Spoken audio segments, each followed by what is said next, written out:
I thought I would do a video today to talk about the importance of keeping a dream journal. Now, a lot of people don't really value their dreams, they just kind of see them as brain farts. But time and time again, I keep on ignoring this advice. It comes back to bite me later. It's pissing me off. I've had another confirmation today, well, yesterday technically, and then again today. I don't know why. 3 to 4 months ago, I had a dream about the singer Ronnie Radke. I think that's how you pronounce his name. I like a few Falling in Reverse songs, and for some reason about 4 months ago, in peak Falling in Reverse, listening to several tracks on repeat, and the dream that I had was very, very strange. And I actually Googled the next day to see if there was any truth to it. There wasn't anything that I could find, so I just dismissed it, didn't write it down, but it was very memorable. And I don't know, we met up after like a concert or something like that, and I explained that I was like his biggest fan, which is not at all true. I don't know why I said it in the dream, but in the dream I said it. And he was actually very different from the persona that he has online. He was actually very mild-mannered, very soft, very gentle, awkward in his gait, very awkward in his movement. He wasn't very confident like he presents online. And he was very gentle, and he invited me back to his place. Now, it wasn't obviously his place. He lives in a mansion.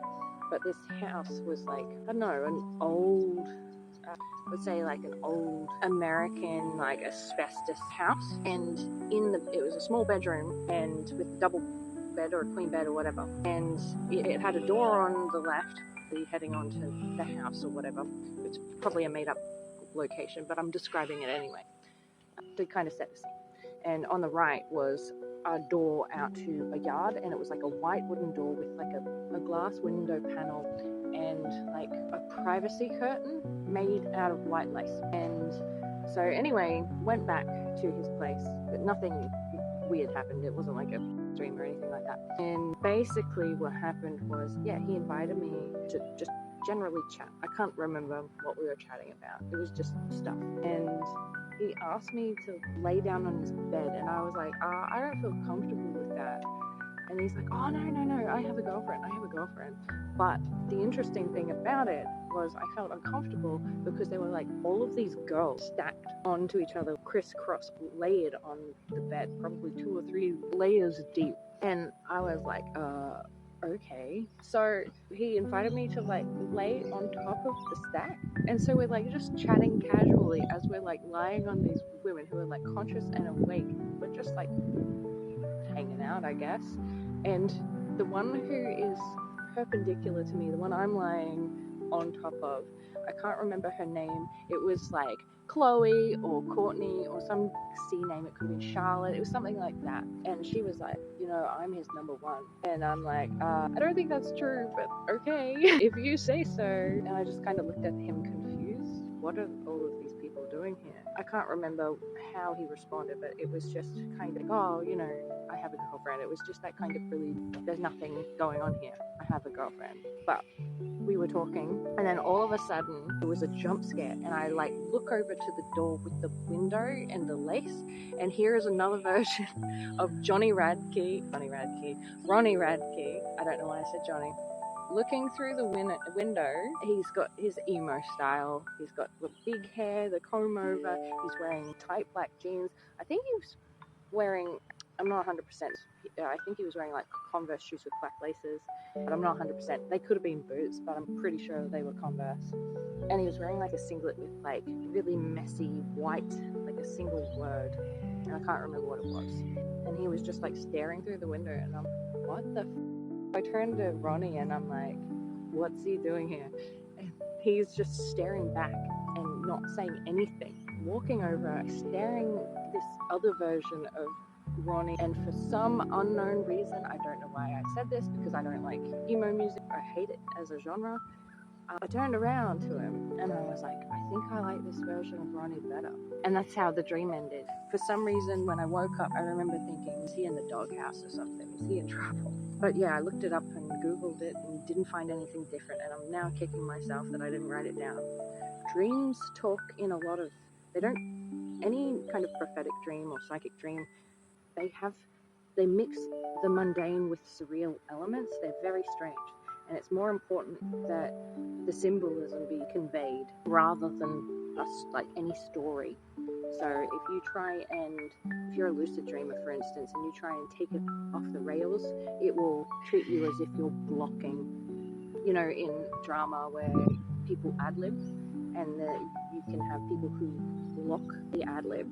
Well, when it's a prophetic dream and you try and take it off course to where you want to take it, it will drag you right back. That's what happened in that dream with Ronnie Radke, and the dream I had the other night where my partner was cheating. Now, I'm not saying that he has cheated or he is cheating or anything like that. It could just be a personal wound of mine. But the part that stands out to me that makes me think that there was some kind of psychic message in there was the woman that he cheated with. Her name was Yolande, Ange. Now, the interesting thing about that is I woke up thinking, that's not a name. But I looked it up, and it is. It's a variation of Yolanda. And a friend of hers in the dream's name was Uzi.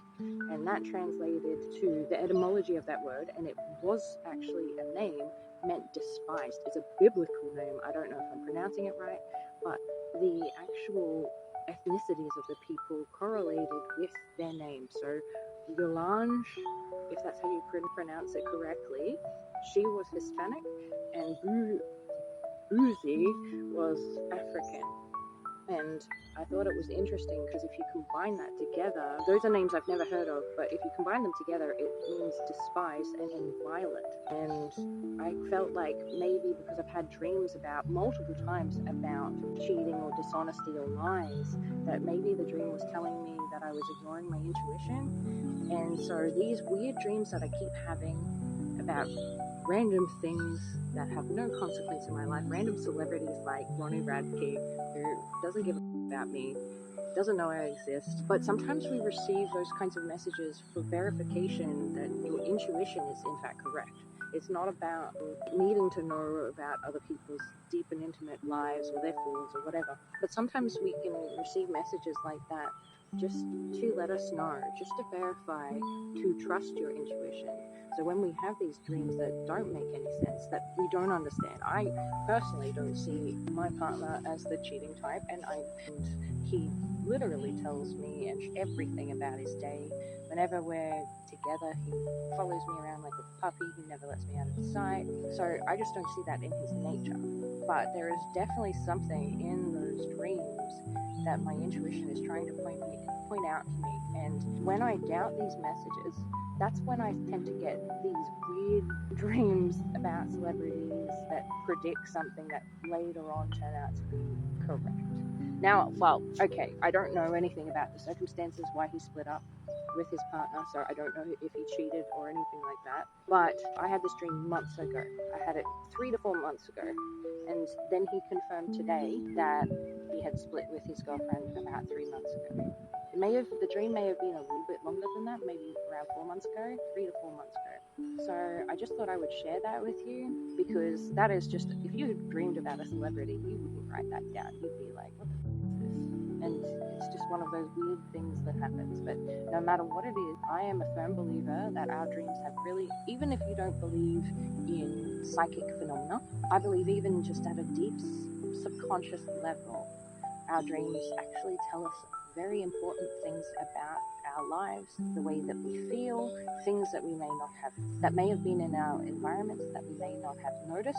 So do not think your dreams are just nonsensical stories that your brain is spitting out while it is doing its defrag process. It is full, it's rich of symbolism, it is full of information, and you can learn a lot from your dreams. So thank you for listening.